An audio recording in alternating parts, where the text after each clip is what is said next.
की रफ्तार। चोपड़ा साहब, हम हर बाजी जीतने के लिए ही खेलते हैं। अब देखते जाइए इस फिल्म की बाजी भी हम किस तरह से जीतते हैं। इसमें कोई शक नहीं अवतार जी। भाई ये सारा क्रेडिट तो मिस रजनीगंधा का है। मुझे?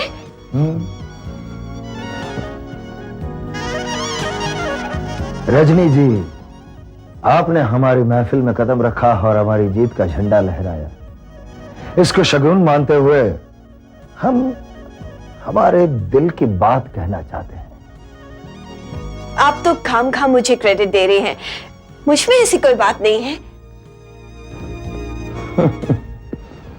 फूलों को अपनी खुशबुओं का एहसास कभी नहीं होता। वाह अवतार जी वाह, क्या लाखों की बात कही है आपने, लेकिन आपके दिल में कौन सी बात है?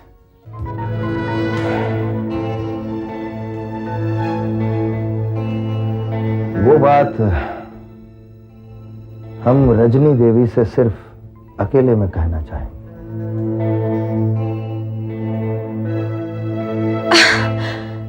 ओह श्योर, मैं आपकी बात सुनने के लिए बेताब हूं। वेल मिस रजनी, आपके स्टार्स जोरों पर है। You have proved your talent.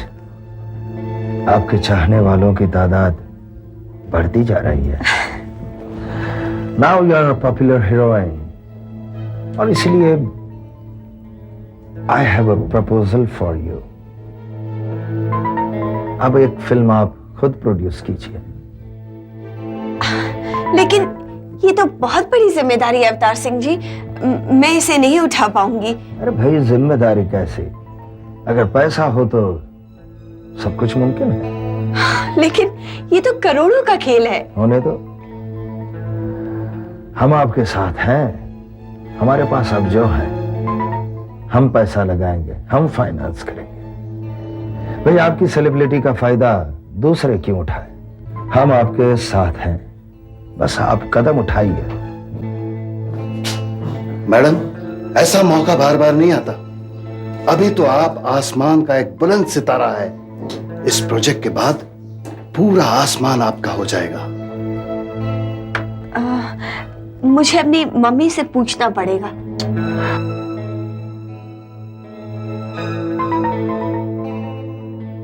क्या तुम्हारी मम्मी ये बात सुनकर खुश नहीं होगी? नहीं, ऐसी बात नहीं है। वो तो बहुत खुश होंगी। उनके इरादे तो इसी मौके की तलाश में है। फिर देर किस बात की? ये बात मैं अभी अनाउंस कर देता हूँ। No Raghav, no.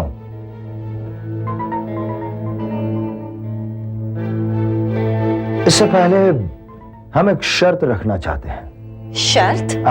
Well, not शर्त, लेकिन यूं समझ लो हमारी इच्छा है। वो क्या है? Well Rajni, as you know, हमारा प्रोजेक्ट बहुत बड़े पैमाने पर होने जा रहा है। इसके सामने यहां के प्रोड्यूसरों का कोई मुकाबला नहीं है, और इसीलिए हम चाहते हैं कि हमारी हीरोइन कोई छोटी मोटी फिल्में ना करे। क्या है कि हमारी फिल्म कंप्लीट होने में शायद 1.5-2 साल लग सकता है। अगर इस बीच तुम्हारी कोई छोटी मोटी फिल्म रिलीज हो गई, फ्लॉप हो गई, तो उसका हमारे प्रोजेक्ट पर बहुत ही गहरा असर पड़ सकता है। And I don't want that. तो इसीलिए मैं चाहता हूं कि तुम अपनी और फिल्में रिलीज होने से रोक दो। मैं ये भी चाहता हूं कि चोपड़ा साहब से खरीदी हुई फिल्म और हमारी फिल्म दोनों ही एक साथ रिलीज हो। काम रोकना पड़ेगा? यस। फिर तो ये बात मुझे मम्मी से पूछनी पड़ेगी। बस यही तो गलत है।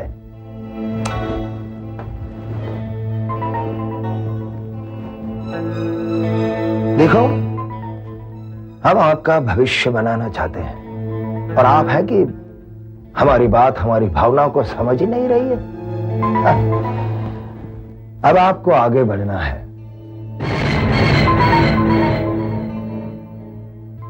कब तक मम्मी का हाथ थाम कर चलती रहोगी? आपको अपने फैसले खुद करने चाहिए। और कुछ फैसले ऐसे होते हैं जिनके लिए वक्त रुकता नहीं। हम तुम्हारा फैसला जानना चाहते हैं, तुम्हारी मम्मी का नहीं। और इसका जवाब तुम्हें अभी देना होगा, इसी वक्त। कल की एक होनहार अभिनेत्री का फैसला सुनना।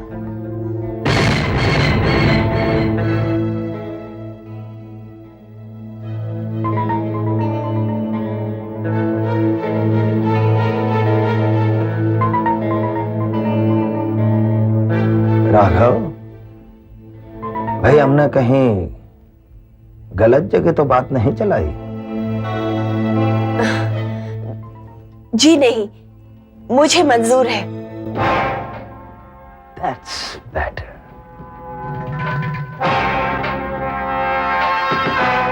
राघव, पार्टी में इसी वक्त अनाउंस करो। Yes sir. Ladies and gentleman,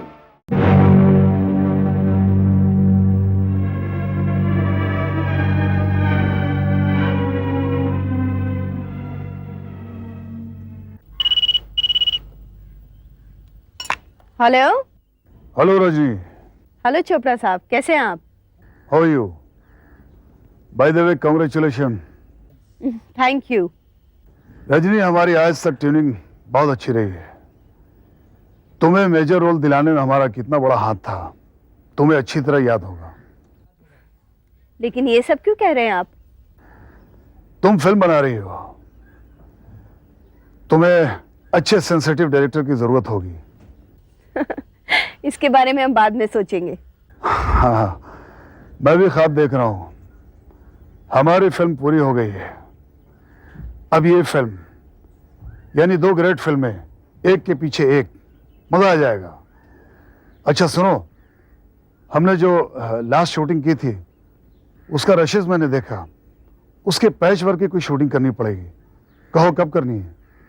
नहीं चोपड़ा साहब, अभी मैं किसी की भी शूटिंग नहीं कर रही हूँ। पहले मेरी फिल्म रिलीज होगी।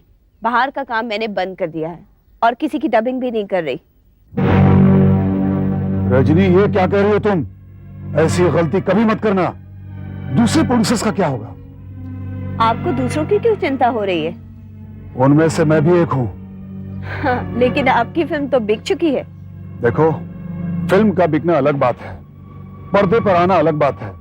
मैं फिल्म पर्दे पर आने के लिए बनाता हूं, और भगवान न करे अगर तुम्हारा प्रोजेक्ट फेल हो गया तो तुम तो इंडस्ट्री से सीधे आउट हो जाओगी।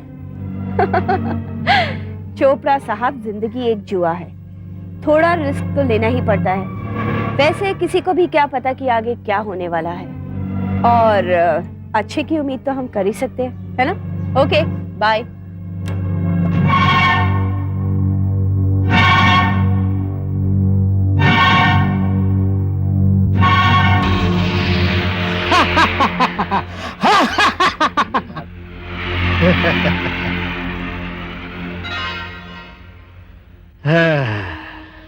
अरे क्या देख रहे हो रेजा? अरे मधुकर साईं, फिर अपनी तकदीर अपने हाथ आ गई है। इसको कहते हैं नाल। हाँ मालूम है, घोड़े की नाल है। इसके बारे में सही आपको मालूम है? बिल्कुल मालूम है रहेजा। लोग कहते हैं कि जिस किसी इंसान को घोड़े के पांव की घिसी हुई ये नाल मिल जाए, उसकी किस्मत के दरवाजे खुल जाते हैं। कहने वाले सही कहते हैं। विलास से पहली बार मुलाकात हुई, दूसरे दिन मुझे वैसी ही नाल मिली थी। कमाल की बात है। और अब अवतार सिंह से मुलाकात होने के बाद तुम्हें ये दूसरी नाल मिल गई। जी। वाह, लेकिन वो पहली नाल कहाँ गई? उसे पिघला कर मैंने अंगूठी बनवाई है। भाई क्या बात है। लेकिन एक बात बताओ कि इस दूसरी नाल का क्या करोगे? मेरी सलाह मानो तो अपनी लक आजमाने के लिए इसे अपने घर के दरवाजे के बाहर जाकर ठोक दो। अरे सही आजमाना कैसा, लक तो हमारे साथ है। विलास 1.5 करोड़ दे गया, अब ये देखना करोड़ों दे जाएगा, करोड़ों दे जाएगा। हाँ, डर्बी का रिजल्ट निकला होगा, मैंने अभी तक फोन नहीं किया। मुझे अपनी लक पे इतना कॉन्फिडेंस है। आज डर्बी थी? अरे तुम रेस कोर्स क्यों नहीं गए? कोई जरूरी नहीं, मेरे को मालूम है जब ये मेरे साथ है समझ लो मैंने रेस जीत लिया। क्या बात है। हेलो, हाँ प्यारे मोहन, क्या हुआ? हेलो, मेरे को मालूम था। हाँ अच्छा, 2 घंटे बाद मिलता हूं। देखा मधुकर, मैं रेस जीत गया और अवतार सिंह रेस हार गया। भाई कमाल कर दिया तुमने। अच्छा एक बात बताओ, किस अवतार सिंह ने रेस पर पैसा कितना लगाया था? पूरे 4 करोड़ रुपए लगाया था। लगता है मेरी तकदीर बदल गई है। वाह वाह, क्या बात है रहेजा भाई, बधाई हो तुम्हें, बधाई हो। अरे साहिब, तुम बधाई पे बधाई देते जाओ, देखना ये राजा ऐसा गुल खिलाएगा एक दिन, विलास से बढ़कर निकला। वाह वाह, एक ही झटके में 2 करोड़। क्या बात है। सामने आए हुए शिकार को तुमने एक ही झटके में खलास करके रख दिया। अरे साईं, शिकार नहीं, ये सोने की अंडे देने वाली मुर्गी को। सोने के अंडे देने वाली मुर्गी। बात तो तुम्हारी ठीक है रहेजा, लेकिन मुझे तुम पर भरोसा नहीं है, क्योंकि तुम एक निहायत ही लालची इंसान हो। और तुम्हारे जैसा इंसान मुर्गी को मारकर उसके पूरे अंडे एक ही बार में निकालना चाहता है। लेकिन ऐसा हरगिज मत करना।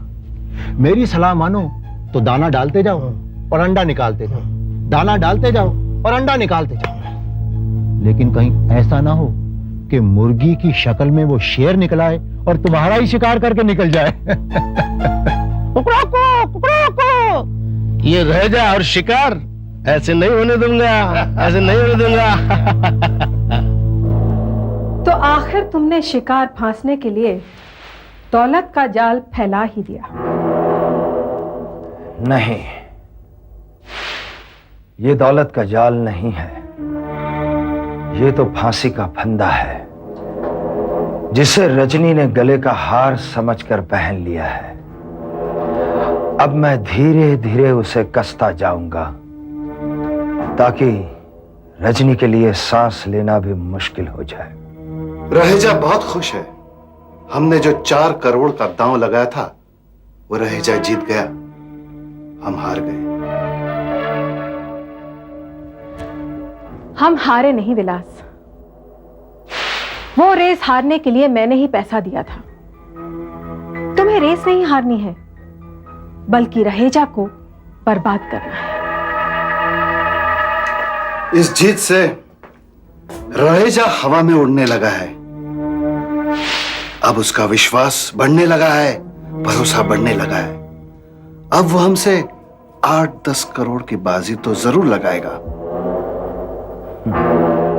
और वो रेस हम जीतेंगे और रहेजा हार जाएगा। बिल्कुल सही कहा तुमने। अपने 2 दुश्मनों को तो तलवार की नोक पर रख चुके हो। अब तुम्हें अपने असली दुश्मन का सामना करना है। तुम्हारे 2 दुश्मन हैं, एक बाहर का और एक घर का। बाहर का दुश्मन है दिव्य मोहन, उसके लिए हम तुम्हारे साथ हैं।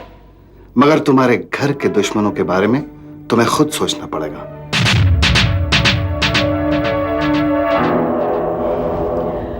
क्या तुम अब भी अपने चाचा जी को अपना दुश्मन नहीं समझते?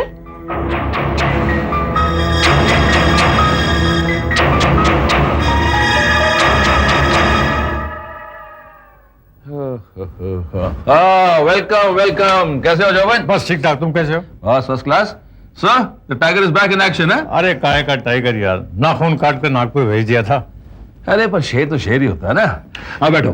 भाई हमारी बच्ची में तो कमाल का चेंज आ गया है। किसी बातें करती हो? अरे भाई, उसमें ये पोटेंशियल था कि वो एक दिन बहुत बड़ी जर्नलिस्ट बनेगी। अरे भाई तुम्हारी ट्रेनिंग में तो ये होना ही था। बात कहाँ है? सत्संग पे गई है। बाकी सब कहाँ है? आवाजें नहीं सुनाई दे रही हैं, अजीब सी खामोशी है। जवन, अब तो यहाँ कुछ आवाजें आने लगी हैं, वरना 1 साल से तो यहाँ बिल्कुल खामोशी थी। विलास के बारे में मुझे आभास से पता चलता रहता था। मैंने अपने डिपार्टमेंट्स को ऑर्डर भी दे रखे थे। ऐसे मौकों पे मुझे तुम्हारे साथ रहना चाहिए था विजय, लेकिन क्या करता, इतना दूर था, मजबूरी थी। That doesn't matter. लेकिन विलास बीच में घर आया था ना? हाँ आया था। आई एम सॉरी, अगर मेरी बातों का बुरा लगा हो तो मैं ये बातें नहीं करूंगा। अरे नहीं नहीं, ऐसी बात नहीं है। इनफैक्ट मुझे तुम्हारी मदद चाहिए। बोलो क्या बात है? भाई हम ये जानना चाहते हैं कि विलास कहाँ है, क्या कर रहा है, किसके साथ है।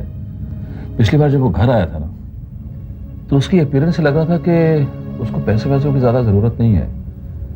मुझे डर है कि पहले की तरह वो फिर गलत काम में न फंस जाए। ये जिम्मेदारी मेरे डिपार्टमेंट की। विलास के बारे में सारी इंफॉर्मेशन मैं तुम्हें दूंगा।